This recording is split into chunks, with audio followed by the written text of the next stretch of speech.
Welcome back to State of My Art Podcast. I'm your host, Mike Liorti. Thanks for joining me for episode 33. This episode took me a really long time to put together. It's sort of become a documentary on a very talented artist, Sean Tyrrell. It contains multiple interviews, performances, and a tour of Sean's art gallery. So I highly recommend you check this one out on YouTube. And if you haven't already, please be sure to click like and subscribe. This is Sean Tyrrell. He recently became homeless a couple of months into the pandemic, so he built a 3-story treehouse/art gallery on the border of Venice and Marina del Rey in Los Angeles using no power tools. He grows his own weed, gets water from the local drinking fountain, and gets by on food stamps and the odd painting sale. I found out about Sean through this extremely talented photographer, Alon Goldsmith. He presented this book, In Place, Portraits of a Pandemic, on an Artists United to End Homelessness event over Zoom, and Sean was a highlight in the presentation and the book itself. I'll let the interviews tell the rest of the story. My conversation with Sean Tyrrell took place April 20th, 2021 in his infamous treehouse, and my Zoom call with Alon Goldsmith was recorded on April 22nd. All right, let's jump into it. Thanks for joining me here on kind of the State of My Art podcast. This is kind of turning into a mini documentary on our friend Sean Tyrrell, which I found out about through you and Artists United to End Homelessness. You put together a really awesome book capturing the pandemic and homelessness in the pandemic. What is that book called again? It's called In Place, Portraits of a Pandemic. In Place, Portraits of a Pandemic. I'll put the link in the description to that book as well. Very powerful and beautiful photos, and very inspiring. Thank you. Thank you for doing that. And yeah, I've been up and down the Metro link, so I figured I would take the opportunity to link up with Sean. You gave him a phone, so I was able to reach him. And he invited me to his place to do the podcast. All right, Sean Tyrrell, we're really doing it. Welcome to the State of My Art podcast. Well, thank you for having me. I should say thank you for having me at your wonderful place here. In what part of LA is this? Venice, basically? This is right on the border of Marina del Rey and Venice. Yes, cool. We're right on the line. Nice. On the earthquake fault. And you've built this wonderful 3-story treehouse over the pandemic. Yes, yeah. Over the last 10 months. That's awesome. You got all your art up in here. You created a lot of art here. Actually, most of the art I've created here, actually the only one, I've only made 2 paintings. The one on the front of the building, which is, that one took like a month because it's like 13 by 9. Yeah. And this one. Which had begun prior to this when I became homeless, but finished while I was here.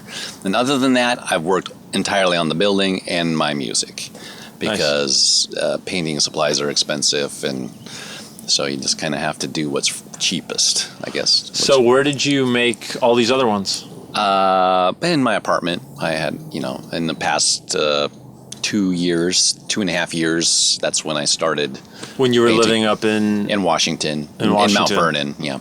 Nice. I had some that were incomplete that I had painted 10 years prior to that, and those kind of got picked up and finished when I started again 2 years ago. But these are all recently, before I became homeless, but right before that. And you've been selling them out of here too, right? Yes, every painting I've sold here. Nice. And I've done very well. I've sold 4 paintings, one for $1,000 and the rest were for $500 each. Wow. So I've done very well. I mean, that would be, if I'd put them in a gallery, that would, each one of those, the 500 ones would probably have to sell for over 1,000 for me to make 500 from it. Oh, wow. Because a gallery takes such a big cut. It's so off. Some of them is like 40, some of it's like 60, so 50% of what the person pays for it. So, there's a lot of cool stuff in here. If you're looking to unload some more, maybe we can throw it up on the podcast. Great. Yes, I have. Instagram. I have my website, SeanCecilTyrrell.com, and that's got all my art that I made prior to becoming homeless on it. And some of those have sold, but some of them, and yeah. Can people buy them directly off the website? No. Okay. So they can look at them, but then I prefer to meet the people I sell my art to anyways. I looked into selling prints of my art, but it's just, I paint with a lot of thick, heavy texture, and it's very difficult to photograph. Let alone ship. And ship, glossy, thick texture paintings. There's always some light reflecting, when it's glossy, and there's, you can see the thick brush marks and knife marks that I leave.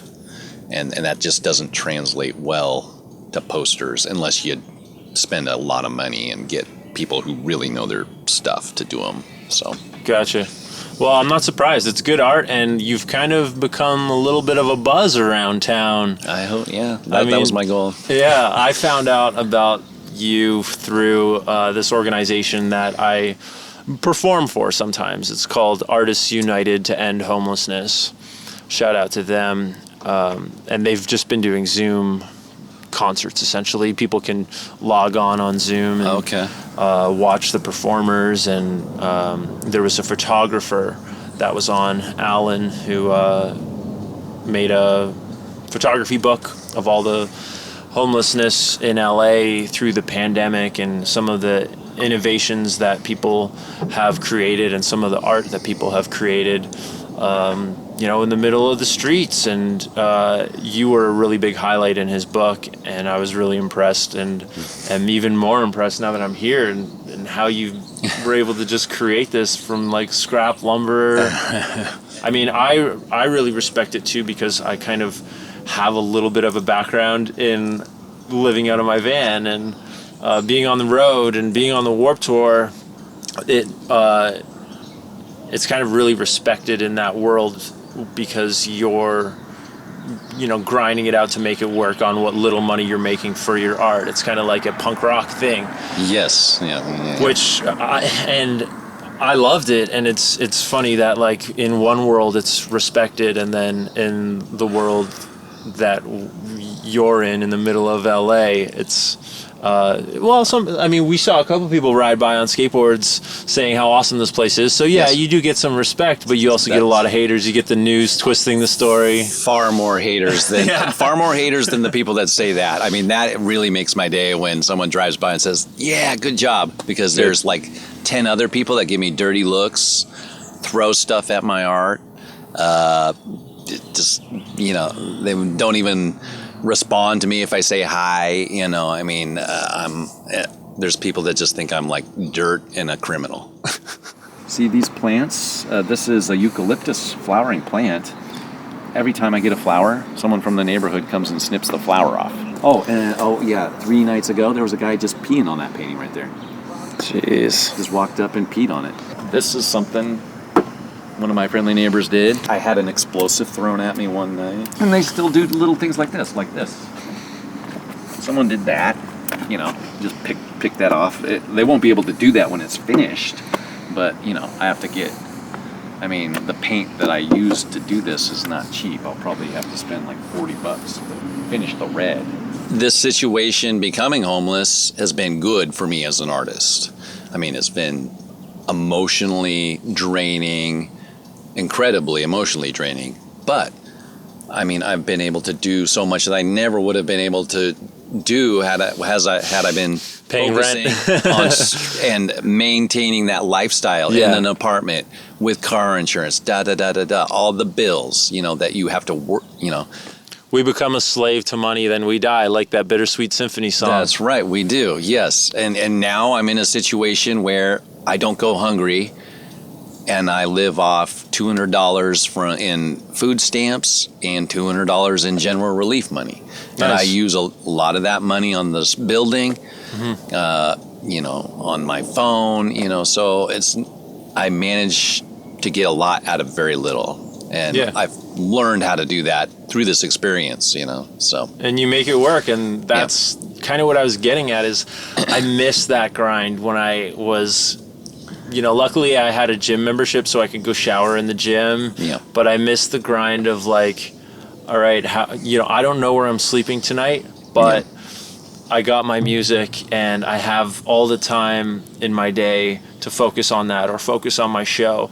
And in 2019, I finally said, screw it. I'm moving down to San Diego where I love to be, where everything seems to be working out for me. And I actually have a following. And I was living at Mission Bay in my van and trailer. And this is probably the happiest I've been in my life. Yeah. Just living with nature and my guitar. And then I ended up renting a rehearsal room, and it was like, all right, I got to, pay $200 a month, which is nothing, sharing it with a Metallica cover band. Yeah. And that, worked for 3.5 months until I got kicked out. But like I always tell everyone, like that was the best year of my life because I just said, I'm not going to worry about making money. I'm not going to be worried. And funny enough, opportunities just kept falling in my lap because I had that free time. Yeah. I ended up doing sound at venues. I ended up working for a company that basically handles the merch for a bunch of big record companies, and had a free rehearsal room there out of it. And just, I really hope you fall into some good luck out of your hard work here. I gotta believe that I will. I do believe I will. I mean, I'm getting attention. I mean, if I'm on the news, it was a dirtbag, hit story, but all what do they call? What's the saying? All media is good media, or all. You're gonna get news is bad news, good news. No, I can't remember. As much as the haters are trying to exploit you, you're going to get a lot of people like myself who support the people who are trying to make it work. To expose the good side of you, which you didn't. You tell the viewers what you went through with the news and how they didn't even give you. They didn't even give you an interview. That's right. Technically, you weren't even on the news. Yes, they didn't ask permission to film my structure, which they called a hut. And they interviewed a man who I threatened to get a restraining order and got the paperwork, started filling it out and everything.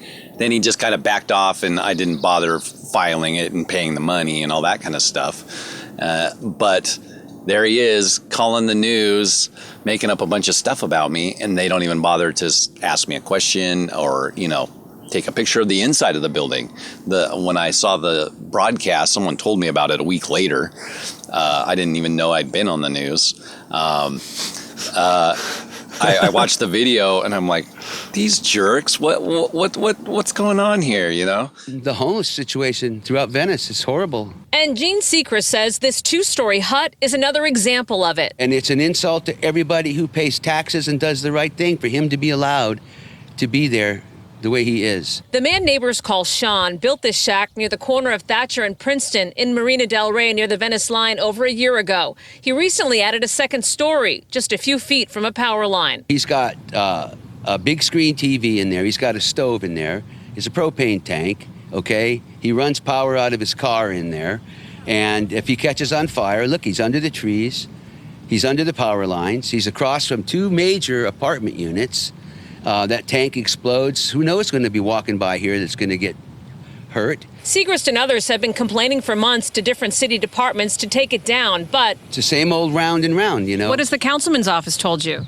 Nothing. They will not return phone calls. We called Building and Safety, and they referred us to DPW. The structure butts up against property labeled city-owned and was once a maintenance yard. Councilman Mike Bonin's office told KTLA it's aware of the structure and is working to find a place for the man to live. The neighborhood is very divided over. Our whole neighborhood is, I think mostly they would like to see them gone, but I want to see them with a roof over their heads. We've done what we can, and there's sort of this nobody understands what the answer is. There's a homeless situation. This street was a much larger encampment, but was cleared out after a fire, and the neighbors planted a garden. Some say this is a case of not in my backyard, but Segrist says The people throughout Venice now are starting to stick up for their neighborhood. Enough's enough. we tried to speak to the man living here. We knocked. He waved to us from a second floor window and then left. The neighbors that we spoke to today say the city has the money and the power to find a solution to help the homeless find a safe place to live while balancing the needs of these neighborhoods. This property, by the way, abutting this structure, the Thatcher Yard project, is slated for an affordable housing project come this fall. And Sharon, Micah, we are still waiting a call back from the DPW and street. And they said that they asked you for an interview and you denied, yes, they which said is not I true. declined an interview, and I was like, why would I do that? I'm an artist trying to, make art that, people want to see, and I wanted to get exposure. Why would I say, no, don't interview me, news channel. No, don't do that. Yeah, you got to watch out for those news people. Yeah. When they say at the end, we asked for an interview and he declined. They're incredible investigative journalists over at KTLA, I guess. Yes. Because that's the channel it was. And I did email them, and they never responded. Hey, you didn't interview me and you made up stuff about me. Oh, well, you're homeless. I guess that's their response. I don't know. But Yeah, that's something that I'm learning a lot about through Artists United. They are basically educating people and educating artists like myself on what the homeless community goes through and how they're not really even treated like people. Just because, they're living off the grid, essentially. Yeah. Or because there's no people, payphones anymore. Yeah. And if you lose that phone, are they going to call a missing person report on you? Because there's no way to reach a person without a cell phone now, Yeah, and especially here in LA, it's gotten so crazy with tents spread across all the bridges. Yeah. And obviously it's because cost of living is so high here. So for a lot of people, it's just like yourself, it just makes more sense to go this route. And not the tent route. Now, I've only been homeless 10 months, and I do have, I see a lot of those tents, and I'm like, those people, they're choosing to live like that, with huts made out of cardboard boxes and rotten couches. Look at me, they have more money than I do because I see them riding $3,000 electric bicycles all over the place and stuff. The ones that live in these tents, and they were used to be here, but they left because of harassment from the neighborhood, and some of them were paid money, but some of them are they won't make their situation better. And now do they have the knowledge? Probably not. That's what the city's not doing right. Teach them how to build a safe structure that they would feel proud of, rather than move them from tent and then spray them with a fire hose so they go make their tent somewhere else and then chase them away from there, and over and over. It just becomes too hard of a fight anymore when it becomes like that. Yeah. I mean, if the city tears this down, what am I going to do? I'm just going to say, fuck it. I'm going to do what Samuel Jackson said to do in Pulp Fiction. I'm just going to walk the earth with my guitar. If that's what the world is going to do to me, I'm just going to do that. I'm just going to put my guitar on and I'll walk around and play guitar, and that's how I'll feed myself. And, maybe I'll buy a little tiny tent, for when it rains or whatever, but I'm not going to set up. Initially, I was surprised when I saw it that he was able to have this building for so long. Yeah, I don't know how he managed to maintain that for so long. Yeah. There's a lot stacked against him. Right. And I asked him, do you think you would have been able to get away with this for so long had there not been a pandemic and sort of a defund the police movement? And there was just sort of this, anyone can get away with anything for a few months, which was kind of beautiful. And your book kind of showed that too, is we're in chaos, but it's beautiful. And these people who have not had the easiest lives are struggling now, but also are in this place of I don't know. I don't know how to explain what I'm saying. I know exactly what you mean. There's sort of been a kind of the normal rules don't seem to apply because of what's happening, and there's a situation where you can I say take advantage, but that's not really what I mean. But you can kind of play again. You can play the system a little bit more than you normally can, and it kind of comes across in so many different ways. It's as simple as cyclists are breaking the laws of the road more than they used to and getting away with it. Crossing at red lights and stuff like that. It's just like it's like a minimal breakdown of oversight and things like that. Right. Both the corporate world and the complete opposite side, the homeless world, were kind of seeing how far they could push the boundaries. So I kind of got that vibe from Sean at first as he welcomed me into his home. I was like, wait a second, this is like, you are not only pivoting and adapting like a lot of people are in the business world, but you are full on getting away with ownership of a $50 million property here. And he completely believes that he's done it 100% legally. I don't know what the story is there, but he maintains that he is a legal squatter on that land. Yeah, he went as far as to tell me that he has more rights as a squatter. He has more squatter rights than a lot of people do with their rental rights and their rental properties. You're right. Which is kind of true. And I think a lot of the hate that was coming from the people on that street was like, hey, you're not even paying for this and you're allowed to do whatever you want.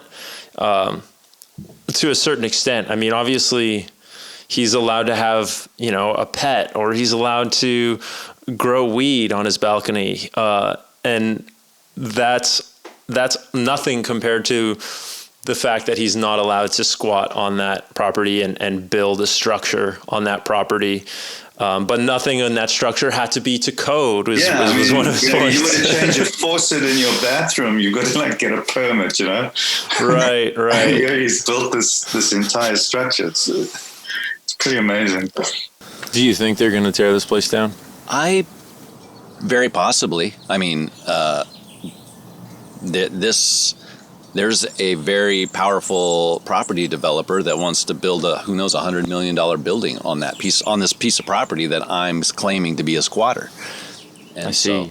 And they don't want to do the proper legal channels of dealing with me as a squatter. They want to tear this down like it's a tent with some trash on the ground, and it's obviously not. I mean, I designed homes. I know structurally how to build things, and this thing could survive an earthquake probably better than that apartment building across the street. I love that. I mean, so they want to treat it like that, but yeah, it's not that.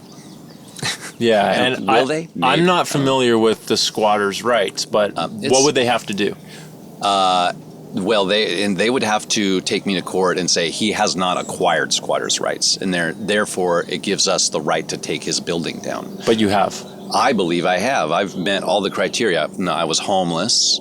I found a vacant piece of property that is not park space, owned by the city, and it's zoned for housing and business. I built a structure, and I'm the only structure on the entire piece of property. And I let everybody know that's exactly what I was doing as soon as I started doing it. Mm-hmm. And nobody from the city said, stop.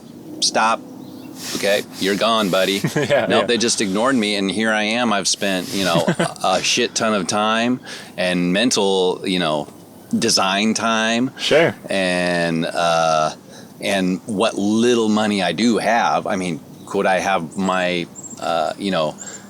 guitar amplifiers and music gear that I used to have? Yes, I would have that stuff.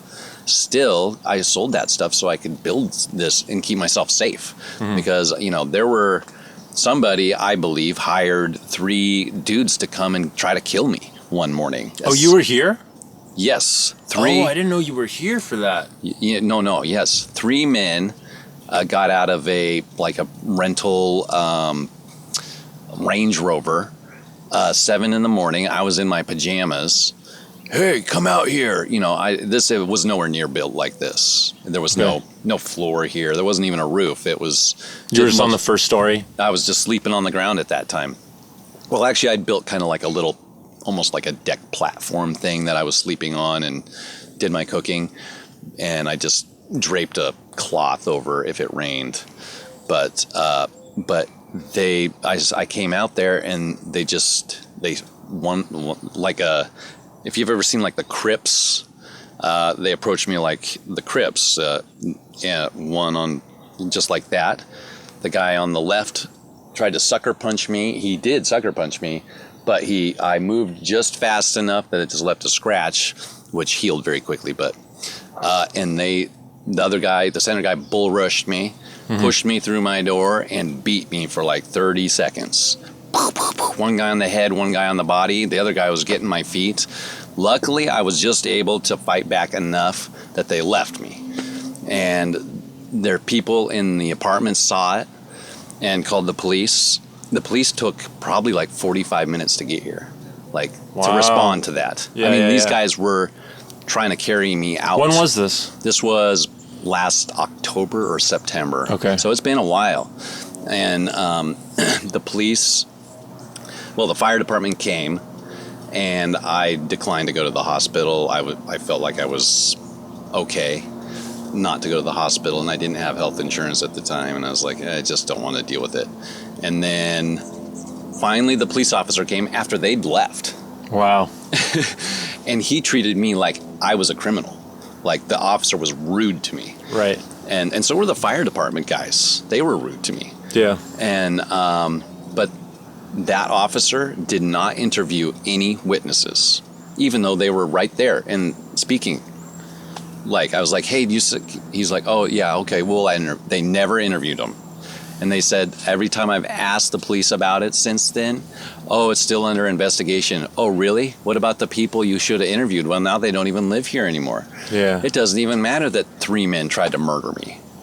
Why is that? Because it's easier to just kill a homeless person, make him disappear, tear his shit down, and then build the $100 million building than it is to take me to court and get me off the property the proper way. Yeah. That's why. And so I actually do believe people in the city are willing to, hire some thugs to do that kind of thing to a squatter. They do that in squatter situations. It's kind of dangerous to be a squatter because you are...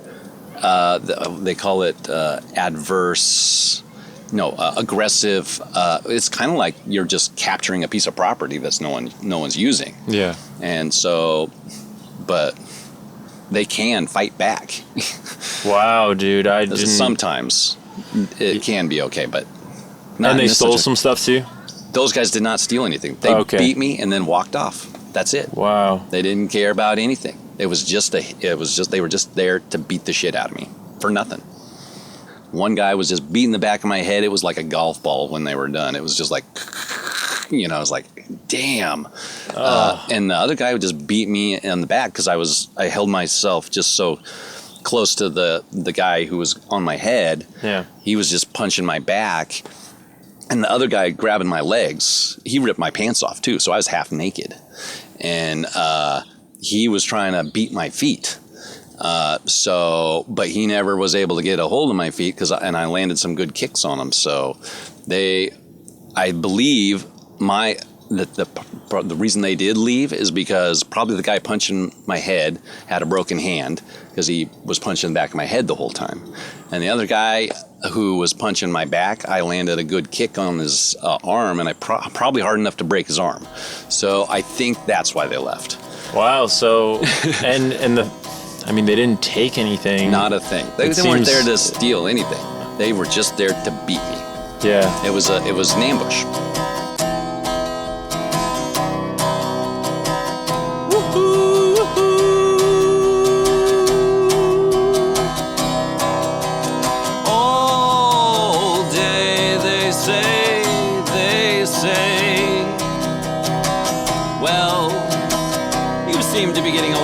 today. And they say, that's interesting. It's good to see you focus on the task at hand. And surely you must be standing out with all that you're doing. And they say that I'm creative. They say I'm creative. Creative. Oh, gee, thanks. Woohoo, woohoo. Woohoo, woohoo.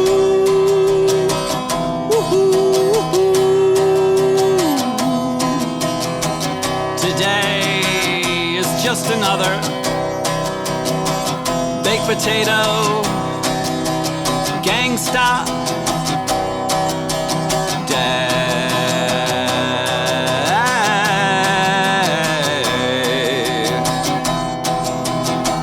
Those goddamn baked potato gangsters, they just keep getting in my way. Today is just another baked potato gangsta day. Are there no faults of mine worth looking away from? He's all thumbs. Forever you'll be a bum.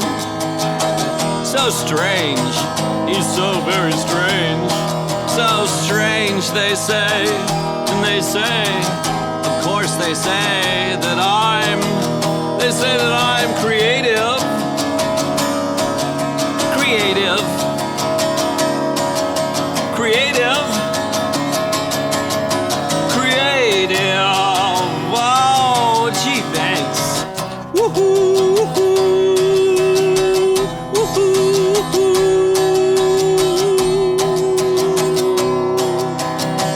All day they say.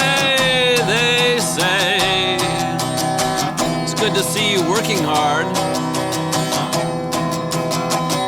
And you must be doing pretty well for yourself driving that BMW.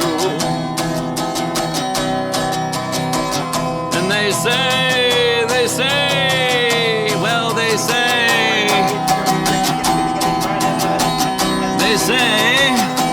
this is what I get. We got a baked potato gangster in the house, yeah. They say that I'm creative. Creative. Creative. Oh, gee, thanks. Woohoo,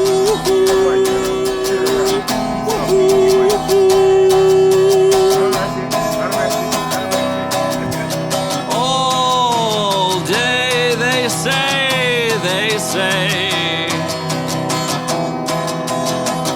today's a baked potato gangsta day.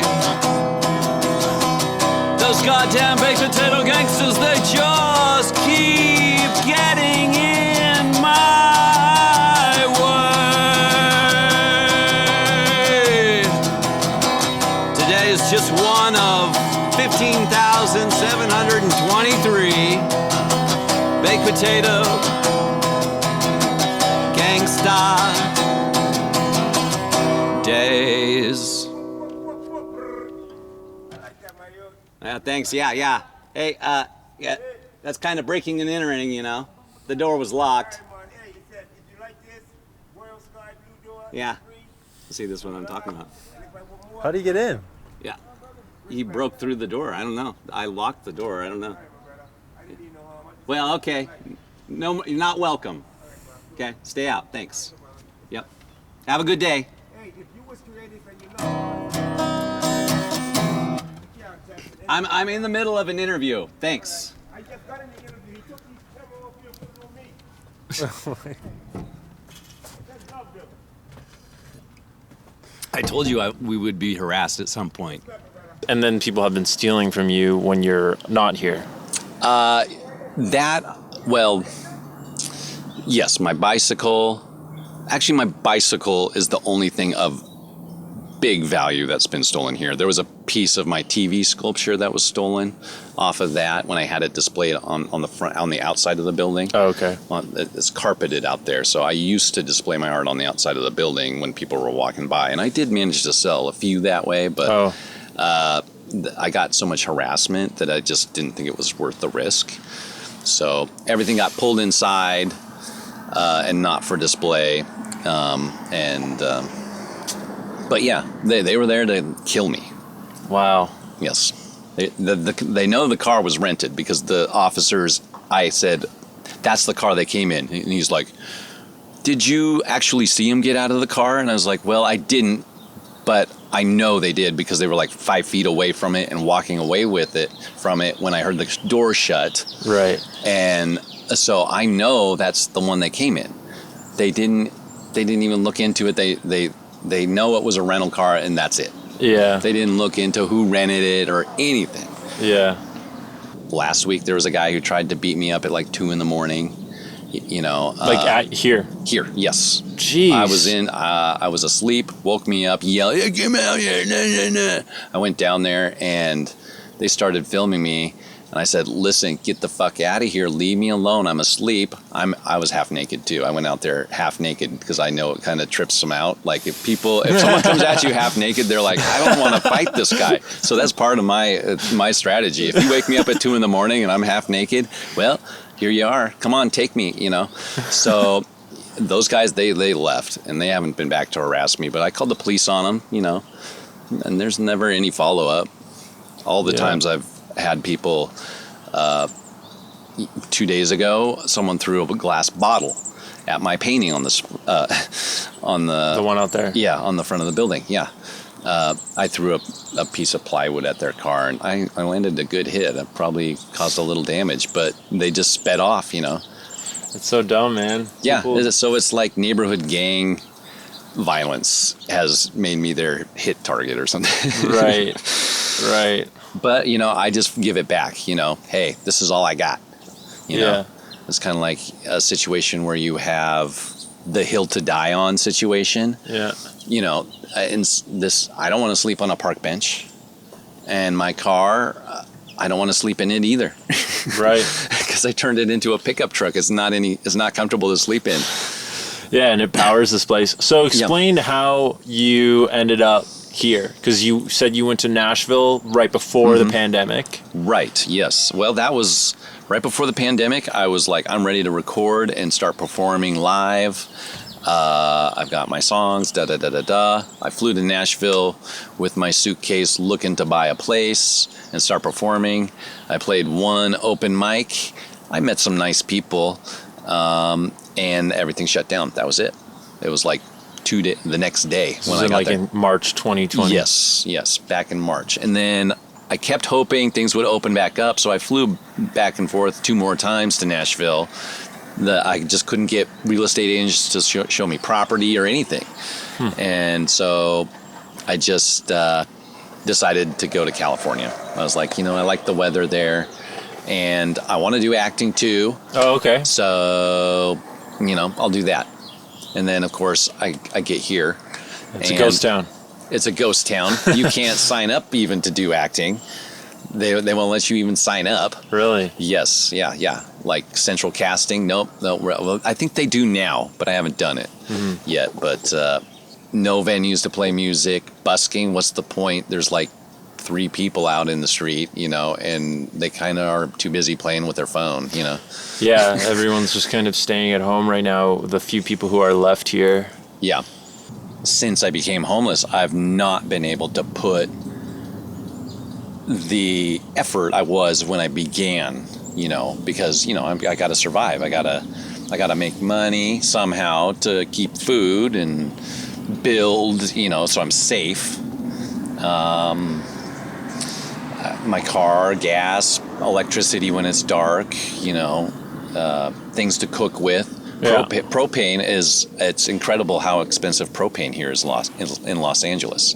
Yeah. We have all these oil wells and gas they get here, but it's like 4 times more expensive than it is in Washington State to get a propane tank that would do a barbecue. Wow. And so, it's that stuff like that probably because of just homelessness. Probably because maybe that's what it is. They're probably thinking people are going to have grills all over the street if propane is affordable. Do. I mean, they do already. Anyway. They've got these sidewalk meat businesses all over the place, True. Selling the big hunk of dead animal they were just carving off with an axe, on the street. Right. I'm just saying maybe they're trying to limit that, reduce it by upping the price. I don't know why why would they want that? It's safe.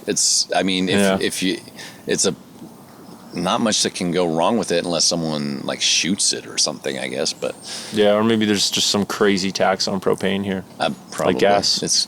There probably is. But even gas is not much more than Washington State. Washington State. No, Washington is just as I was really excited to move to Nashville because I could not afford to live in Washington State. Yeah, yeah. Even in Mount Vernon, an hour and 20 minutes north of Seattle, there's parts of LA that are just as the same price. Yep. It's that expensive. In Nashville, it was very reasonable, but I was like, I'm gonna be on tour or something anyways once this COVID blows over, and so why get settled someplace? I'll go to LA. And it threw a big wrench in a lot of people's gears. Yes, that's for sure. But I also think that everyone's sort of finding their new path, and I think so too. Looking at it as or at least a lot of people I've been talking to have been looking at it as sort of a relief from the slave to money, like we were talking about. And who knows, maybe you would have gotten to Nashville and got sucked up by doing a job that took you away from creating art or something. You never know. True, very true. Yes. No, it has been. It's not how I would have wanted things to go, but I can look at what I've accomplished and say, I've accomplished more in this 10 months of being homeless as far as growth and knowledge of understanding how to do things and figuring out new ways to paint, building this. And my music, just having time to just make music, Yeah, and not that job somewhere, Right. And you'll find as you start to record music and start to try and put it out that the story is so much more important than the music. And that's what we're always told as songwriters. The most important thing is the song and everything is after that. But no one's even going to find out about that great song if you don't have a great story. And to me, this is a great story. When people are riding by on skateboards saying, this house is awesome, we respect this. Yeah. And with the way that woke culture is moving to, realize that, hey, wait, it's not fair that the homeless community is getting their asses kicked by thugs who are probably hired by the government. So I think that it's not even fair to the people who live in those $3 million homes around the corner. Why is that house $3 million? Oh yeah. I mean, that's for sure. Ridiculous. It's ridiculous. You could build. I mean, that we have all these building codes, and they're there for a reason. But the reason partially is to make people build things in expensive ways and unnecessary ways. Right, yeah, that's true too. You can build something like this. I mean, for $10,000, this thing would be waterproof, and it would be like a mansion. How nice it would be. And there'd be trees inside and plants growing in it and all this other stuff. We could live differently. 150 years ago, this would be a king's castle. Exactly, yes. Yes, this is, and actually that's kind of part of my long-term goal is this to be actually a castle, is a terrarium castle. That's my goal, is so it's trees and birds living in it as well. Like a terrarium, like creatures would live in. Well, I'll live in it too, and my food will grow in it. as much as I can. And I've started that process. I mean, I've got my sunflowers and my arugula growing, and I've got a bunch of stuff I'm going to plant in the next couple of days. And you got great art, and like art, that's yes, kind yes. of my point. Is I think that your story is turning this place into sort of a art museum. In my eyes, Yes, that's what this yeah. place is. This is as organic as it gets for someone who just has a lot of time on their hands from this pandemic. Yeah. And a lot of creative knowledge and skills coming together to create, a museum. You never know what something, what could become of some things. Like Yes. some of our favorite pieces of art trail back to a story that could have easily been the kid getting rocks thrown at him, for instance. Yes. So I think that, And it's not just my drive to be an artist. No. My drive to survive. Yeah. That's and what's my beautiful life about better, it. I chose to believe in myself as an artist to do that rather than I'll go get a job at Walmart. I did that right after I got divorced for like a month, and I was like, I can't do this. This is awful. I'm an artist. I'm just gonna go for it. Kills your soul, man. Yeah, even when I was working customer service at that warehouse that ships merch, I was just like, I don't know how much longer I can do this. I mean, it's awesome. Everything they're giving me, I appreciate. Yeah, and the money is nice. Yes, I'm it gets gonna us go things at we it. like I'm going at it with a positive mindset, and it's doing me great things. But I also think that as soon as the pandemic hit, I was like, good, because I kind of need a break from this. I need to go back to focusing on my music. I need to start this podcast. I need to do all these things that I want to do. So I think that this is causing you to dream. Yes. And the pushback is only going to make you stronger. Yeah. And it's only going to make your story flourish more, because it's not just going to be the guy who got away with everything he wants on the corner. Yeah, I did not do that. No, I mean, the harassment I get, it has made me a stronger performer as a musician. Like, people can be yelling and talking and having conversations with me, and I can be playing guitar and singing the song and not miss a beat because I've gotten so used to doing that. Yeah. And so it's incredible. I can relate to that. My focus level on just enjoying myself in the moment. Yeah. From busking, from playing Busking to bars does it, where everyone's got their back turned to you. Yeah. You just have to sit there with yourself and be like, I think I'm awesome. I am enjoying me right now. So everyone else can continue missing out on this. Yes. Yeah. And, I mean, it really is. Now the things that distract me are someone actually being interested. If I'm like playing a song and someone's That's like, a good point. Hey, and they like get a face on like, that's good. Like, I'm like, really? You're actually like believing I'm a person? And then you're starting to like really impress them, and then you might fuck up. Yeah. So that's the distraction at this point. If people are throwing shit at me while I'm playing guitar, I've had that. That doesn't even distract me. Right. It's the people who are like nice and want to listen to my music. That or they pull the phone out, you get the red light fright because you're like, wow, you think I'm that good that you want to use up your phone space to record me? All right. Oh, I missed the high note. See, actually, the phone doesn't distract me because most of the time, the people who are doing it to me here are harassing me. Oh, so you're like, let me put on a show for you. Yeah, they're like, hi, look, here he is, people. Look at him playing guitar. Oh, he's so... Gosh, he's garbage. Get him out of here. You know, they're filming me with their phone like that. So I'm just like, da-da-da, yes. Aren't I awesome? Not missing a beat because I'm so used to it. I don't think that they're doing it because they genuinely hate you. They don't know you, right? Oh, yes. Yep. They're just... No. Yeah. They're doing this what because... I am, I guess. What you are brings Represent. down the value of their community. Yeah, that's actually what they think. They think my structure is like devaluing the price of their home, which is ridiculous because what was here before I was here? Right. People who were collecting garbage and needles, and now look at it. It's like a nice street to walk down, right? Other than I thought it was cool when I walked up to it. Other than when, in their eyes, my structure is not nice. Right, It's an eyesore. If you don't see it as an art museum, it's an eyesore. And under construction or whatever. Yeah. That's that. It's like, don't you understand what a building looks like before it's finished? Look at that $1 million home over there that's covered in black tar paper and scaffolding. Yeah, that's what this is, right? And I mean, where I'm renting, there's construction on the street right outside my door 6 days of the week, and jackhammers going off. And that's what these people don't realize. It's if not they start pretty to building look at. that low income thing behind them, that's going to devalue their property, right? Because no one wants to live next to jackhammers and dump trucks for the next 2 years. You know. Yeah.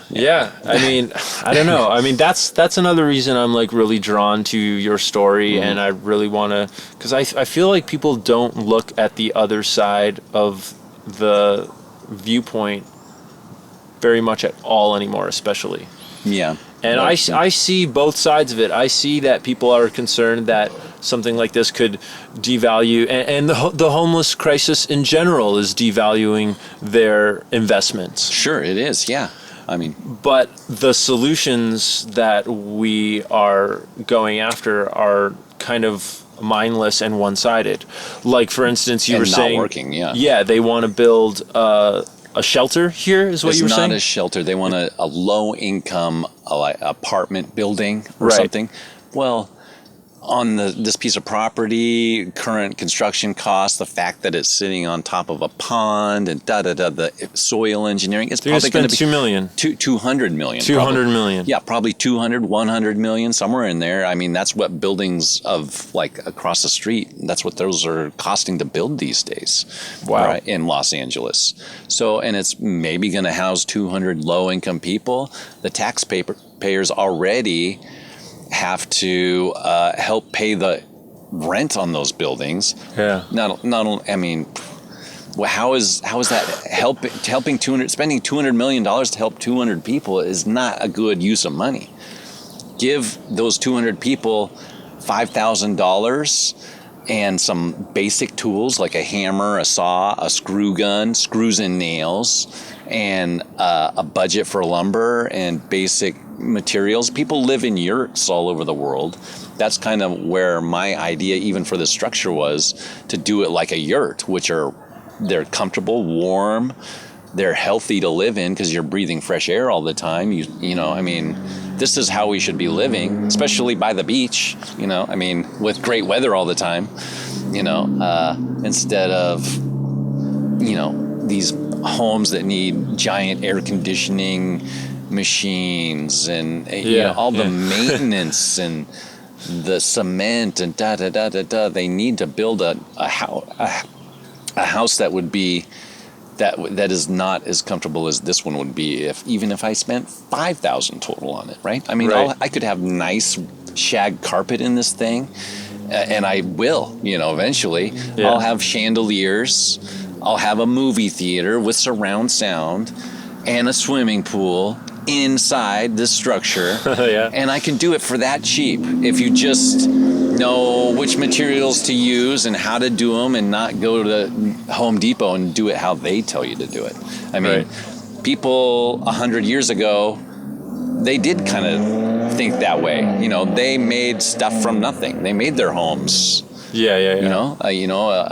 If you were a rural person in America, you went out in the woods and chopped some trees down and put a wood stove in it, and you found ways to generate electricity. Maybe you use steam, to generate a little electricity, get a little thing spinning around, whatever, And now big businesses tried to make it so expensive just to put a roof over your head. Sure. I mean, it's like any major industry. I always have this saying where anytime I'm like, I can't believe that exists. What an industry is what I say. Yeah. And the pharmaceutical industry, like everyone wants you to evolve by taking this thing that they've invented. Yeah. And this code that is now implemented. Yes. And so I'm not surprised by any of that, but I'm also very inspired by what you have here, and we're gonna The simplicity of it. yeah, and also like I can relate to the grind of having to use nothing but your hands and brain to. I've enjoyed it. Yeah. I mean, before I became homeless, maybe 2 months ago, I'd be like, gosh, my life would suck if I was in that position where I didn't even have electricity to use power tools to build a whole freaking house. I mean, what that sounds awful. The things you appreciate. There's gonna be like, it's going to be a tree house with mice that will get in it. Oh, this sounds terrible. Now it's like, I don't mind. I'll try to find ways to keep them out. It's not that big of a deal. You just get used to living an outdoor life, but you can make outdoor life like you are a movie star who went to some remote island and is staying in a tree house for $20 grand a night to decompress. Yeah, exactly. Decompress. Why not just decompress here in America, people? Yeah, decompress here in America. Go in your backyard for free. Go in your backyard and build a tree house like I have here. You will be happier and healthier and more comfortable, and then tear down the house in your front yard that's in front of you, in the house in your front yard, and turn it all into a yard and garden, and don't buy food at the grocery store. It's easy to grow a lot of food for yourself if you have the land and the know-how, and you can do these things. I've figured out how to do a lot of them, not from YouTube because I haven't had access to YouTube. I was going to say, It's trial and error. I made an oven. Yeah. And it worked. And the only reason it doesn't work is because frickin' Quickcrete is sabotaged. Who ever thought that concrete would burn, right? But they put fillers in it and they smolder when it's exposed to too much fire. So now I have to cook with scented candles for now until I tear this out and make like a gas. I'm gonna put a gas like oven in there or something. Make one myself. It's easy, all you have to do. What's a barbecue like? Why not make a cool looking barbecue that's like glass or So I've got ideas like that. Yeah, and I guess the most enticing part to me and some of the skaters going by, like when I rolled up, I was like, this is the most punk rock thing I've ever seen. Coming from a punk rock background musically, this was it. This was like why didn't anyone else think of this year to just throw up a treehouse and live in it? I stayed in an Airbnb in LA one time to go see a concert. That was literally a treehouse, and I thought, it was awesome. And I was thinking that of this guy's. I'm like, do you realize you could rent this place out as an Airbnb? That's a joke. That reminds me. I don't know if you've ever been to Slab City out in the desert. No, I haven't. So Slab City is this off-the-grid town that kind of changes size as the weather changes, but it's like out in Imperial Valley, east of the Salton Sea, and it's totally off the grid. People just arrive there and it's a free fall. It's kind of like a Mad Max town. Okay. And there's guys there that have built their own places like Sean has, and they do rent them out as Airbnbs. Okay. I'm not surprised. Yeah. This was written as a song, but at the time I didn't play a musical instrument. And I wrote a few back in 2006, I guess it would be. And part of the lyrics got put into a painting I did way back then. A friend of mine put them on a blog that was frequented by music insiders, I guess, and it got picked up by the band The National, this song, and they changed the lyrics a little bit, which they were allowed to do. I gave them permission to do. And they called it Sorrow, and it's on their album High Violet. But my version is called I Ain't Ever Getting Over You. And it's got a different meaning behind it.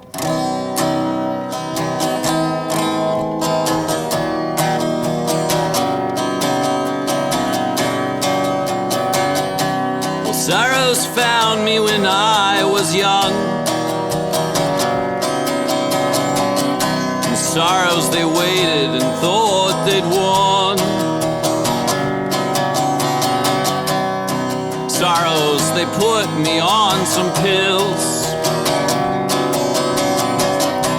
It's in my honey, it's in my milk.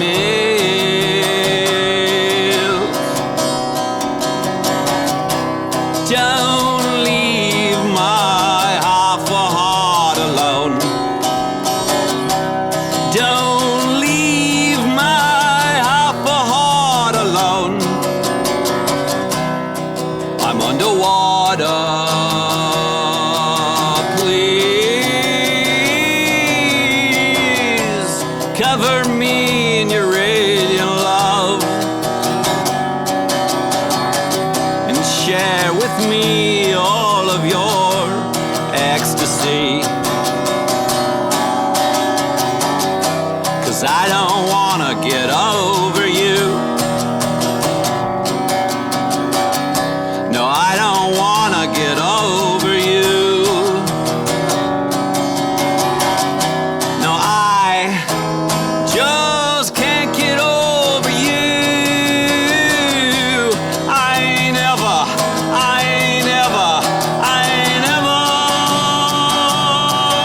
getting over you.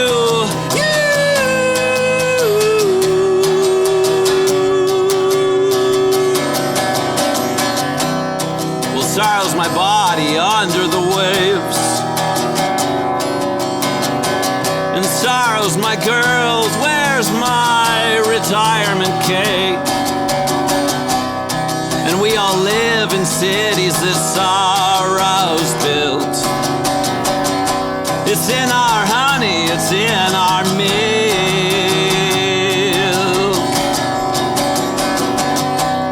Don't leave my half a heart alone.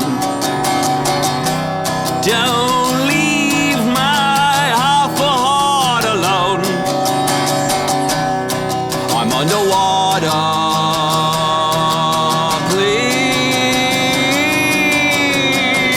Please cover me in your radiant love and share with me all of your ecstasy. 'Cause I don't wanna get over you. No, I don't wanna get over you. I just can't get over you. I ain't ever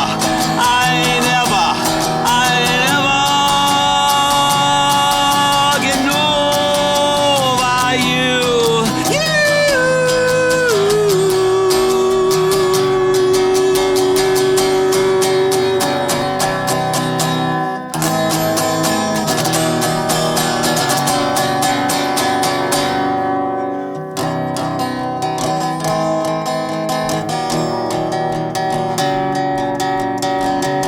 Well, sorrows, they found me when I was young.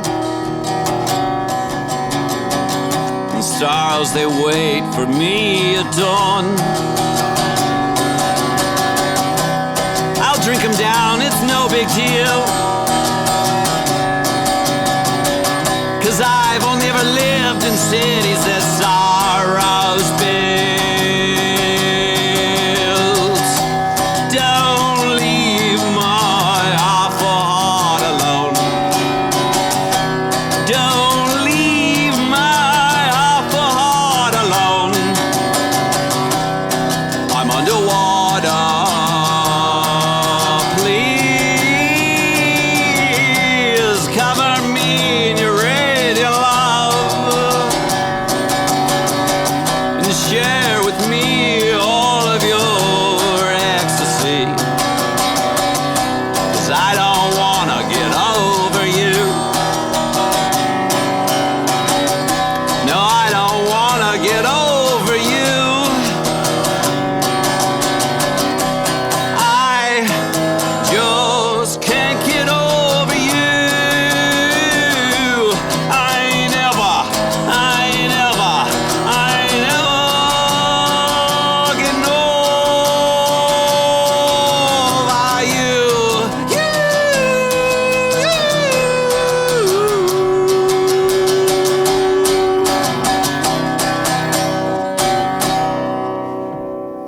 you very much. Sean Tyrrell. By the way, I'm my stage name is Hot Rod. As of this moment, maybe someone else has that, and maybe it's too common of a search word on Google, and no one will ever be able to find me, and I'll change it to something like Hot Rod number 5. I don't know. We'll look into it. Yeah. Okay, thank you. I'm just always trying to come up with some new way to make my life more comfortable and still good with nature, not wasteful, destructive, Yeah, you use far less water than anyone I know. How many gallons do I use total a month? Probably 30. That's drinking and cleaning and cooking and washing dishes and sometimes laundry. And I get that all from a drinking fountain. Yeah, that's great. Well, I'm excited to see where this place ends up because I really hope that they allow you to do your thing, because I view this as a place that could be something that, people look back on as, look at what this person was able to create with just their hands and mind. During a pandemic. Especially. I think that's why you've been able to get away with this for so long, but I don't think that's what it is. You think you've been able to do this 2 years ago just fine? I think if the property would have been in the state it was, empty, and I started building a structure, and they would have stepped in and said from the beginning, but they could have done that. I mean, the city was here. There would be a garbage man saying, "I can't believe they're letting you do that." And I was like, "Yeah, they won't. They know I'm here." Does he pick up your garbage? No, they won't come to me, but I can call like 311 and they'll come pick up stuff. But I just walk it down the street and put it in a dumpster. How do you get mail? Right now, I have a mailbox on my structure. The post office is not cooperating. I have acquired an address for this spot. It's on my driver's license. It is a legitimate address, but it's an old address from probably a building 20 years ago. So Google's not recognizing it, or they say it's a little bit different than it is at the post, what the city has or whatever. Yeah. Because the city has it as a Venice address. Yep. But Google says it's a Marina Del Rey address. Okay. So now Google is God, though. So if Google says it, well, then none of our government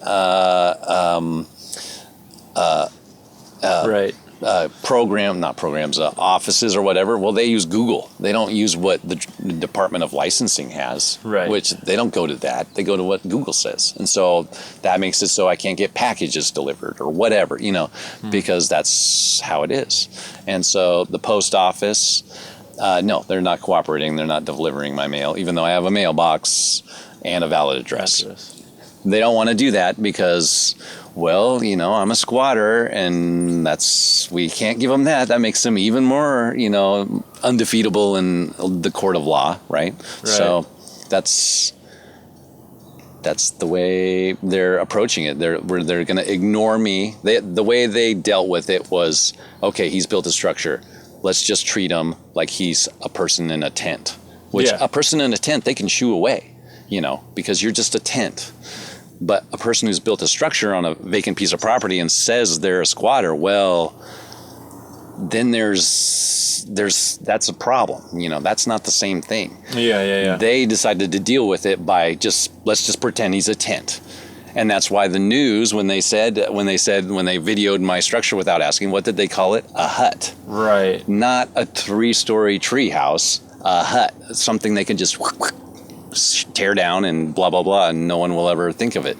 But it's not that simple. You need a wrecking ball to tear this down now, right? I mean, it's 3 stories.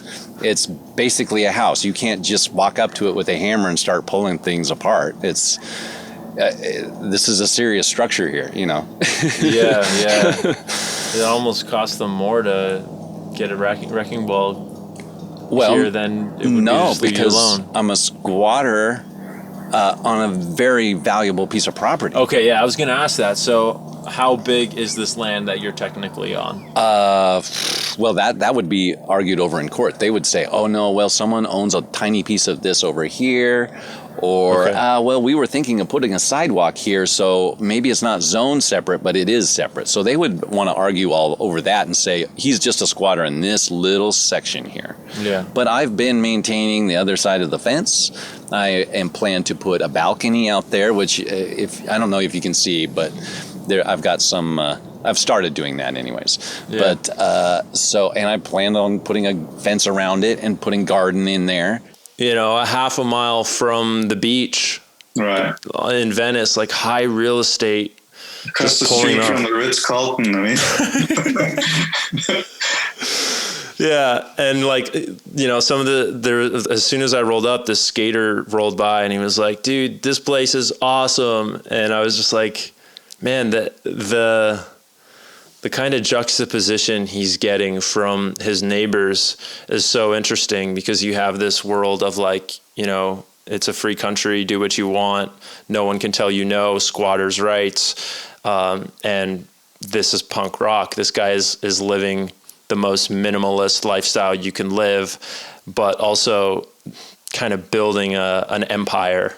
And then the other side, that's like, we want you gone, you have no right to be here, you're an eyesore, is what his building, his treehouse was looked at. And then the news came by. I don't know if he told you about his news story.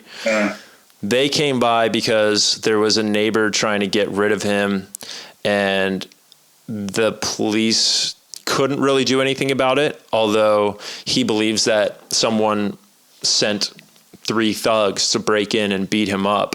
That he told me, yeah. Yeah, so eventually the news came by and did a story on the treehouse interviewing the neighbor that wanted him gone.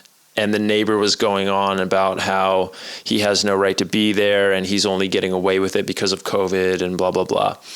And then at the end of the news story, they say that Sean was asked to do an interview and he neglected, which is not the case. He would have loved to explain his story and what he was doing and how this was an art gallery and what he planned to do with the vacant property. But they never asked him for an interview. They had their mind made up of what story they wanted going in, right? Yeah. This is features breathtaking partial view of the blue is the title of this. This room, I mean, I didn't have holes in the floor or this or holes there, but I had these big picture windows in this apartment I was living in Mount Vernon before I decided to move to Nashville and pursue music. And it was run down, but I liked the architecture of the building because it was, you know, one of those 60s, 50s apartments, and it was very large. And these windows were literally like 7 feet each. Yeah. So, I mean, this was a huge picture windows, but what was I looking at? A parking lot and and not much. But so I was kind of like, I went through kind of a little bit of a period where I was naming some of my paintings almost like real estate advertisements. And then this one is Not Without the Sunflowers. Not Without the Sunflowers is, it's kind of about the subconscious. That's kind of what if it looks, the top, this part, the yellow with the structures, it's almost like that's the ground and that's behind it, and that's kind of what that painting is about. And the subconscious, these sunflowers are they're the things I love, my children,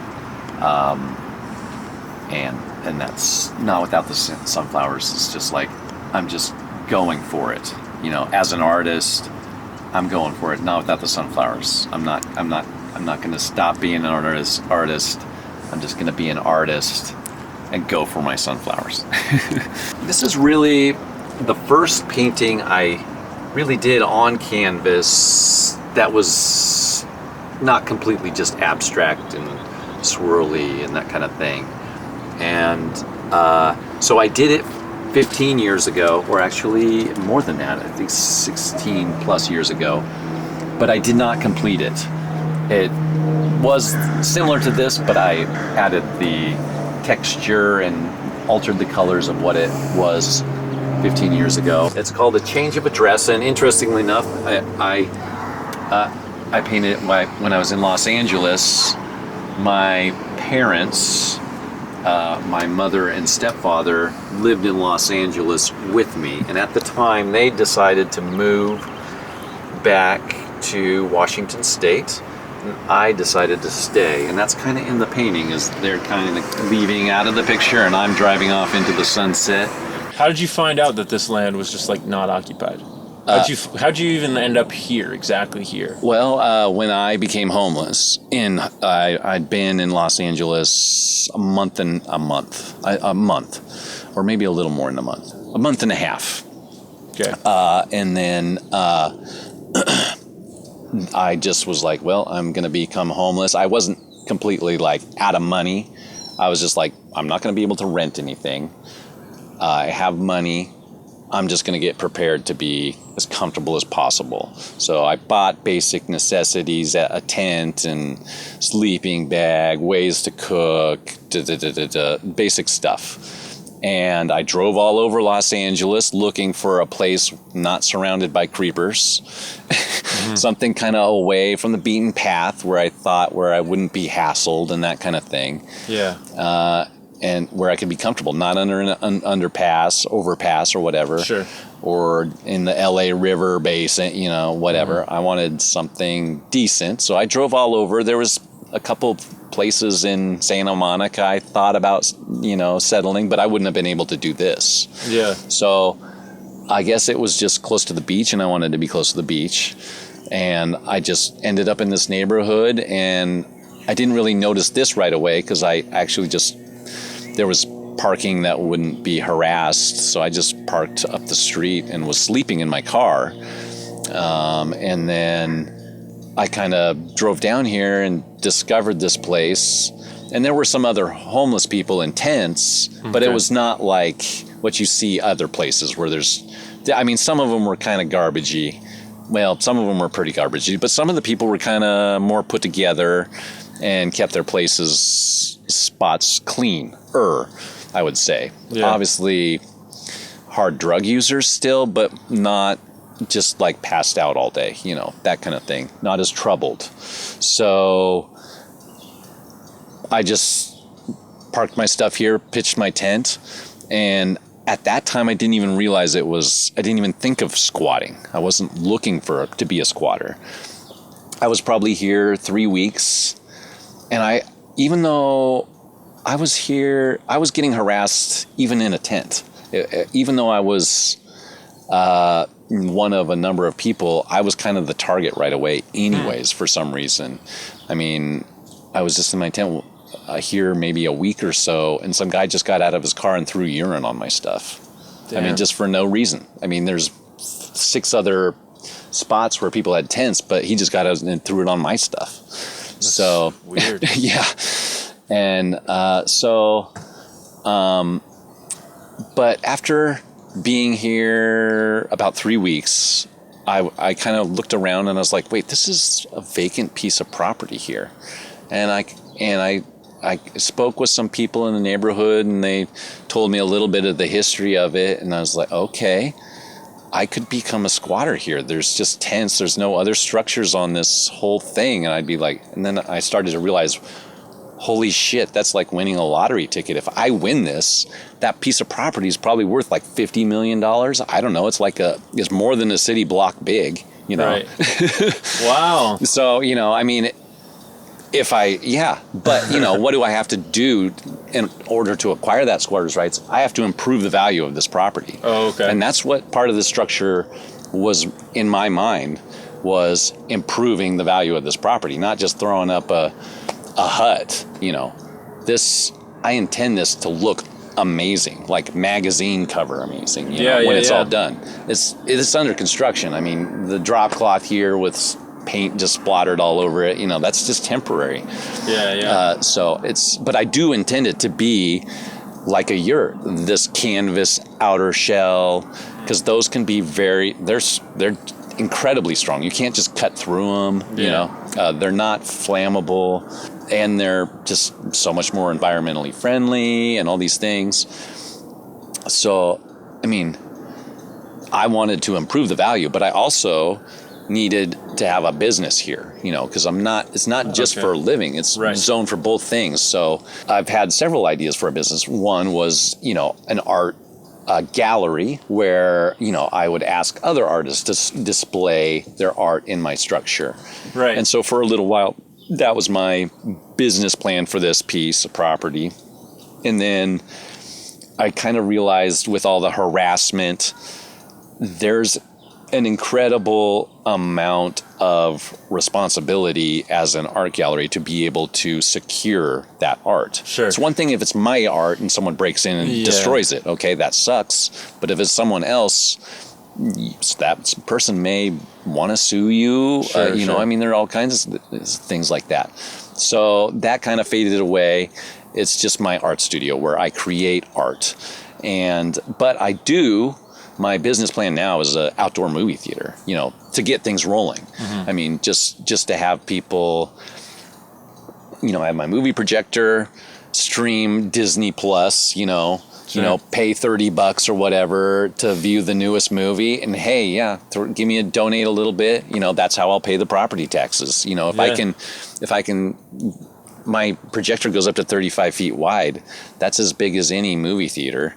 Right. Yeah, or even concerts. Yeah, and concerts. It's a huge piece of property. I mean, that was just the movie theater itself, I planned on kind of attaching to this structure. Gotcha. And so people would be on the other side of the fence there, which I would cut through and get rid of.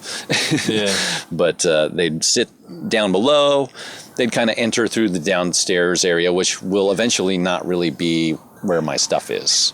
I plan to be. You'll make this kind of your loft. This will downstairs will be the gallery walkthrough. Yeah, that would be like where people walk through to go watch the movie, you know. Yeah. And so they'd donate a little money, and we'd watch some movie, and I'd sit up here and munch on my own food, and people could maybe, I don't know, they could bring little camping stoves. They'd be outdoors. Yeah, dude, sky's the limit, man. Yeah, I mean, and I could do it very affordably, you know. Yeah. So that's kind of my business plan as far as generating income for myself until things open up and I can make money playing music. Not only that, you could still sell these art pieces if you wanted to. I mean, I sold one a couple weeks ago and I was glad I was able to sell it because I thought I would never be able to sell it after someone vandalized it.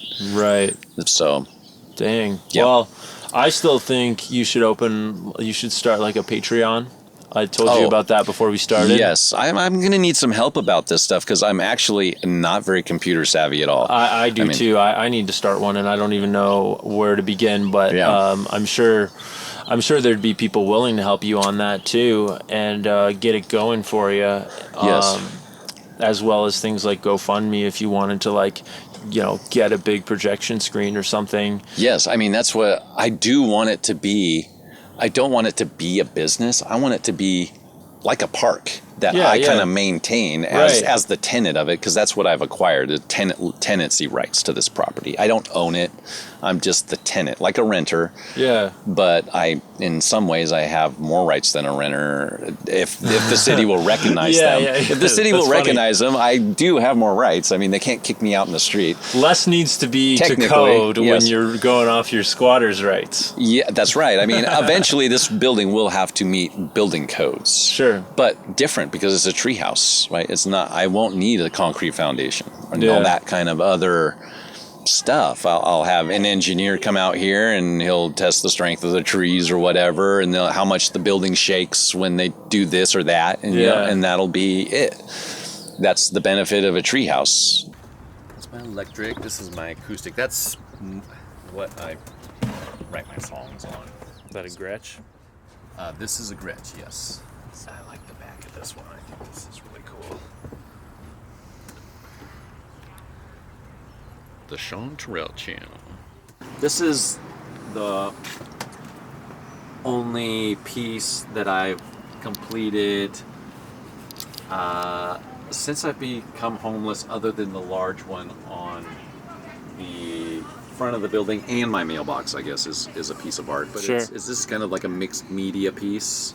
Yeah. And it's kind of about my situation. Rotten tomatoes or canned compliments. Choose your own adventure. I chose neither. So, Rotten tomatoes are people just like, yeah, you shouldn't be an artist, da-da-da-da. Or canned compliments are people who are the same people, but they don't want to admit it. So they give you these canned compliments that are insincere, like, oh, maybe you should put that in a coffee shop, or blah, blah, blah, blah, blah. Don't pursue it as a career. But yeah, I would do that on your spare time, those kind of canned compliments. So I chose neither. I went for it as an artist. And then this is the story of my first teacher. Thankfully, I never listened to one goddamn thing. And that's about my mother. My first teacher, that I'm not an artist. I'm an artist now. When I began my career as an artist when I was 41. Why is that? Because I had a mother who never wanted me to accomplish anything. It's very dirty. I need to clean it, but it's called This Is Why, and It was about my divorce. The red and the white is kind of like stop, and I kind of know this was me, that was kind of her, so that was one of my very first paintings when I started again. This one is called I Loved Lucy. And what I mean by Lucy, I mean like Lucifer, my wife. She was awful. So that's what that one is about. Actually, I fell in love with her because she was good at times. She did many good things, but she also was incredibly manipulative and also the canned compliment thing, like, oh, maybe don't really do art, and I had those paintings that I'd done 15 years ago. She would not hang them on our walls in her home. They were in a closet. I got out of that situation, and sadly she made it so I can't even see the kids. I got like this settlement where I get treated worse than like a person who committed murder, even though I was a stay-at-home dad and I volunteer in their classes and I'm not a criminal and my children want to live with me. So that's what that painting's about. This one is called Back to the Future Like Never Before, and it is about how I have traumatic stress disorder, but and maybe people would want to look that up, what that is, traumatic stress disorder rather than post-traumatic stress disorder. So this was about how I was kind of remembering things like Back to the Future like never before. Like I'm in this new place where I remember my mother doing these awful things to me, where those things got shut out, and I would hang out and drink tea with my mom like she was a great mom. That's what that disorder does. But so that's what that kind of painting is about. Oh, if you want to show my TV, did you get video? Yeah, let's get that. Yeah. Piece of furniture here that I made. Ooh, that are pieces of art, but they're covered with shit right now. I gotta get them upstairs. This is, let's see. I have these, my art always has long titles. This one's titled is Colorful Devoted Allies with a Singular Purpose. And it is about my angels. I believe in angels, and I believe they've looked after me, and that's part of the reason why I am here and not dead when I was a kid or whatever. And my idea for it was, this 60s TV with shag carpet kind of texture and bright colors, because they kind of did that back then in the 60s and 70s. If you look at these old vintage TVs, some of them are bright yellow and orange, just like all TVs now are just black. But so they had interesting designs back then, so I wanted to incorporate that. And the screen itself, the painting, that is a painting that I also started back in like 2005, But the rabbit ears and painted those. And then I had this displayed out front of the building, but it had a remote from a 1960s TV, and they stole that. But it's on my website for my art, SeanCecilTyrrell.com. You can see that photographed. These were the first paintings I started painting with a knife rather than a paintbrush. Because most of my art is done with a knife. This one is called Prophecy of Confusion Damaged by AKA Jealousy. And I painted this for my nephew, who was like 2.5. But my brother-in-law was very jealous about it. And it really bothered him that I painted his son a painting, and gave it to him. And so when it was hanging on his wall, he intentionally spilled coffee on it and then scrubbed the top layer of paint off it. So you can see the gray through it and stuff in there.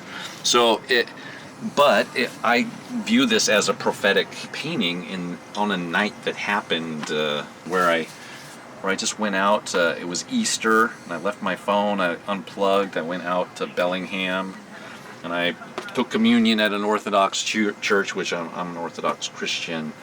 So I kind of like left home, left my phone unplugged, took communion.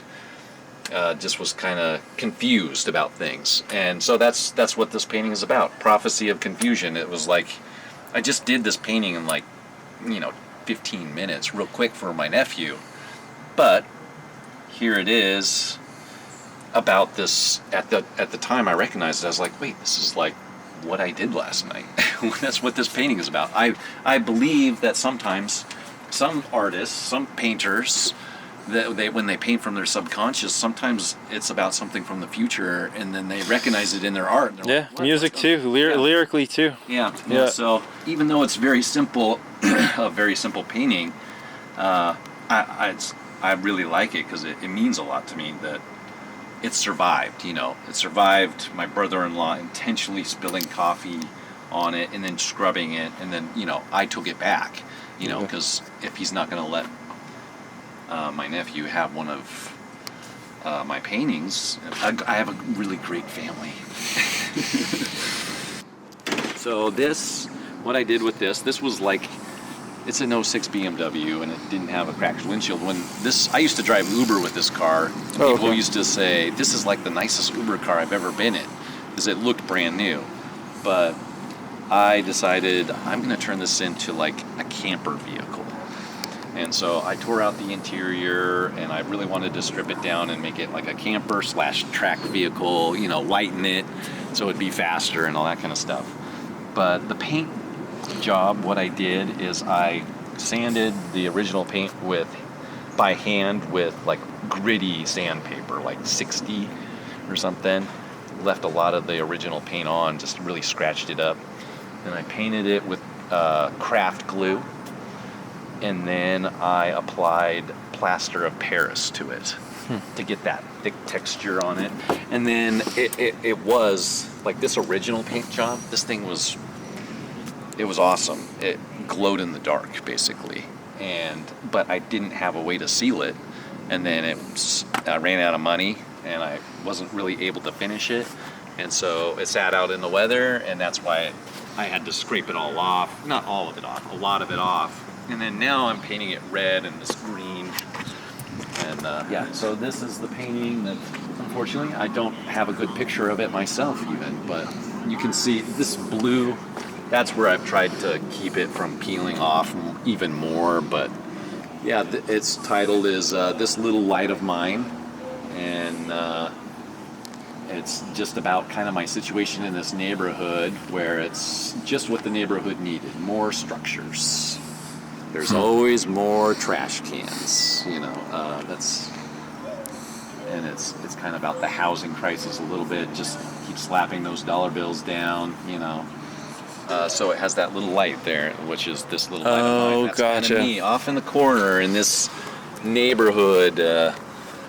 Here I am. This is my mailbox, actually. This is the last kind of painting mixed media project I did. So, well, tomorrow I'll have to argue to keep it. Tomorrow is Wednesday, correct? Yeah. Oh, I'm gonna have to move my car. It's kind of interesting, these signs that got put up temporary. They put those up in the middle of the night. Do you ever get a ticket for the 2 hour? I have, but only after I lost my keys. Oh, because you couldn't move it during move it, 8 a.m. to 12? Do you have to move it every day then? No, there's not really, they don't really come down here very often because what would be the point? There's nothing here. I got 2 tickets while it was here, but I'm sure I can contest it and prove that my keys were taken and I'm homeless, so. Well, all right, Sean. Thanks for having me at your wonderful home here. Thank you. Very impressive, dude. I hope it inspires people to, if you find yourself running out of cash, think to yourself, I'm not going to sleep on a park bench. I'm going to make myself comfortable somewhere. I mean, you might not be as lucky as myself and find yourself a $50 million piece of property, but there are there's vacant property all over this freaking nation. There's enough room for every person on the planet to live in the United States just this way. So, don't panic if you're running out of money and you can't pay your bills. Start watching some YouTube videos on how to do a simple framing structure and put a roof over your head. Get a wind turbine if you can. I'm trying to acquire one of those, but they're unreasonably expensive despite the fact they're just a pinwheel with should be able to make one for like 50 cents. But they use the wind and no one has to pay for that. So I was there Tuesday, and he said they're coming back tomorrow to kind of give me my final notice, but I'm not going to let them in. I'm going to talk to them through the door. And I just kind of took it as this happens to him once a month, because he had the place for almost a year, right?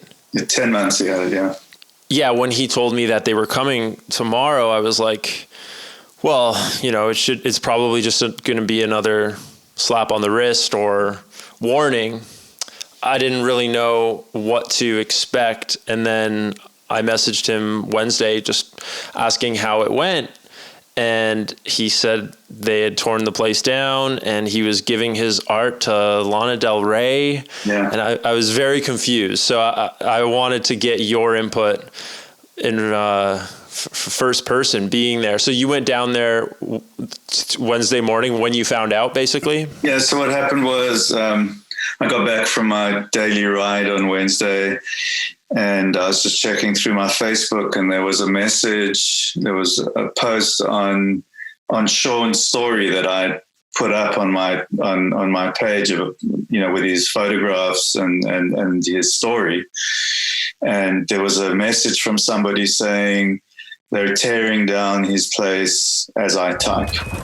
So I just jumped in my car, and I lived pretty close to there, and went down, and they were in the process of taking all the artwork off of the walls and storing it on the side. And then, they tore the place down over the next hour or so. Because I was legally allowed to. The city could have given me paperwork 10 months ago, before this was even close to this size, that said, stop building, we are possessing this property, we will not grant you squatters' rights. Did they do that? No.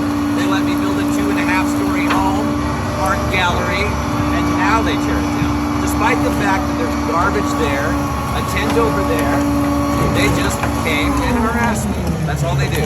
That's their way of dealing with legal issues. Not legally, just by gangsterism. That was my place. It still is my place legally. Yeah, listen, water. They don't want to recognize it. They don't want to go through the proper legal channels. That's why they're doing that. The artwork. Well, evidently they've taken it out and they're going to store it for me. But obviously not properly. So it's not part of the record. Ours is not part of the record. Well, actually, it is. The painting that was on the front of the building, which was my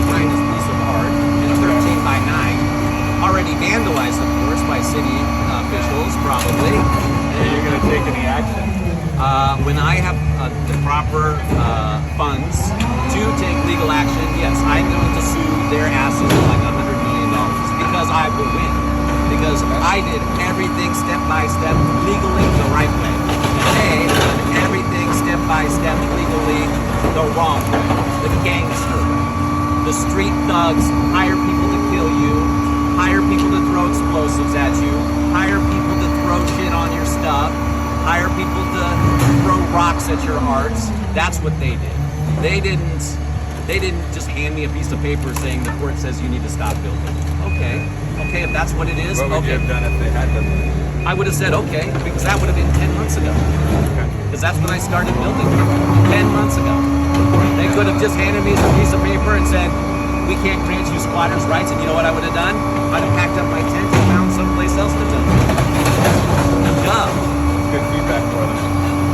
Man, God bless you. They man. don't I'm care sorry that about they did my this to you, bro. But They don't care about my you never bothered What they nobody will back here, care so. is about a lawyer making them pay $100 million. Yeah. That will hurt. They love. This is the footage and photos Alon captured the morning after I interviewed Sean. Nobody knows where the paintings are being stored. Sean texted me saying he handed the police a legal document stating that he is gifting the land and building and art to Lana Del Rey. Not sure what that's about. But Sean packed his bag and drove back up to Washington, taking only his guitar and the old phone Alon gave him, which is now inactive, so I haven't been able to reach him. I tried calling, texting, emailing, messaging him on his very bare Instagram page, but got no response. I mean, I thought he could get away with it a little longer, and I thought that he could eventually turn it into something that could be petitioned to be sort of a mark for homeless rights and art, and I thought it was just a really creative endeavor, and he had done it wisely. And he's also a pretty respectable dude. Like, he wasn't really causing trouble. He was actually just being innovative and focusing on his art all day, which was inspiring to me. But it's a shame that, you know, there is these laws, and it's kind of I see the other side of it too, that like the system is in place for a reason, and it's not fair to all the other squatters, and it's not fair to all the other landowners and renters. But I really thought that he could push the boundary into making something that was a staple in that sort of art community, that art district of Venice, you know, like that's kind of what it's all about. Well, who knows where he'll go next? Maybe he'll choose a more suitable location and make it happen there. I don't know. Yeah, well, he told me that he's back in Washington now. So I don't know if I don't know if he just beelined it back home to a family members or something. Because when I spoke to him on Wednesday, he said that he was going to be there that night in his tent on the same land. Yeah, possibly. And you mentioned that his art is being stored by the city in a storage unit? Something like that. I can't remember who it was that told me at the site, but they did say that, yeah, it was going to be stored. I read an article. There's an article about the whole thing in the Venice Current. Okay. Yeah, they might have said something in there about it too. I'm not sure. But yeah, my understanding was that they were going to put his stuff in storage. And Sean's I told Sean this because I had just heard it when he arrived at the scene, because he was gone for a few hours, and then he came once the place was already down. And I told him that his art was all sort of safely stored off at the site and that they were going to be storing it. And he was really skeptical about how they were going to store it. You know, that art has to be stored in a particular way, and it's probably all going to get ruined. Yeah, that's good that you found that out, because that's kind of the angle that I'm thinking of taking, is maybe he can sell some of that art still. Yeah. Somehow. I think, you know, once he kind of comes to the realization that like those pieces are still worth saving and still special despite how they're being stored. Right, and I've got a story now. I mean, there's a story that goes with that art. That art could be valuable. There's some great stuff there. I mean, really cool stuff. Yeah, that's what I told him. I mean, even the recordings that I got of him playing those songs, you could write the greatest song in the world and get it produced and mixed and mastered by all the pros. But if the story behind it is nowadays, what's more important than even the song is the story. So especially with those art pieces, I agree. Like if we get enough publicity around these things and the fact that he was able to, make them with, nothing but knives and paint and a couple scrap pieces of wood from a local construction site. Yeah. I think that is very valuable, even to the most avant-garde art fan who might have lots of money to throw at it, let alone the cause that it brings to continuing his art career, which also has kind of a story to it because he kind of stopped doing it for about 15 years when he was married. And then, the chaos of life got him back into it, which is also very beautiful in itself. Right. So, yeah, I mean, maybe we could find a way to get his art displayed and up for sale at a gallery or something. Oh, that would be amazing. Yeah, and expose the story a little more so that maybe Lana Del Rey, in his words, wants to buy it all at a big ticket price, and he can set up his own art gallery. He could continue that dream, maybe in another location, or maybe back in Venice, or maybe in Washington, or his original goal in Nashville to start his music career. But yeah, I just love that he went for it, and like, there's organizations like Artists United and guys like us coming together to try and, show that art matters. Obviously there's a lot of contradicting and controversial ideas behind the homelessness crisis. But what my platform especially exposes is that like a life devoted to art is never a life wasted. And he kind of had no choice but to opt into pursuing his art passions and creating his home in itself was art. So, hopefully we can put our minds together and collectively help this artist out so that he can continue to create art. Because I'm also a fan of his art. I think it's really cool. Yeah, no, I'm totally on board for that. Well, yeah, I'm going to try and give him a call here now and see what his plans are and see what we can do to get his art up on display, or maybe set up a Patreon or a GoFundMe for him so that he can continue making a decent living off of art. That's kind of the goal for all artists. Yeah. Yeah, thank you so much for your time, Alon. Sure, man. Yeah, keep me posted and let's see what we can do. All right, you made it. Thank you so much for checking out this entire episode. I understand if it came off as a little political with the whole homeless crisis and squatters' rights and all, but meeting Sean and sitting down and talking with him in his place, it really reminded me that every squatter in a tent on a bridge has a story. We're all human, nobody is perfect, and every individual has different values and priorities, which should totally be respected. Sean had recently hit rock bottom. His wife divorced him and took the kids, so he moved into a small apartment in Mount Vernon, got a job at the local Walmart, which he hated, learned guitar, and picked back up his passion for painting after 15 years of life telling him that he couldn't. From what I gather, he created his own website, got his work in some small art shows in 2019, and eventually saved up enough to move to Nashville. That in itself is an awesome story of pain and artistry and going for it. Then in 2020, I'm sure you're all sick of hearing about it, the pandemic hit and shut everything down. So Sean drives to LA, sells some of his music equipment, and finds a spot to build a small art studio to live out of. He builds a 3-story treehouse in front of a $50 million vacant property to squat and continue to sell more paintings. The neighbors harassed him every day, treated him like trash, and eventually the city came and tore down his structure on April 21st, 2021. I don't know where Sean is now or how to get a hold of him, but if you'd like to try to support him by buying a painting or something, you can try emailing him at SeanTyrrr1977@gmail.com. Also, please check out Artists United to End Homelessness by visiting aueh.org and check out the Artist's Statement on Ending Homelessness.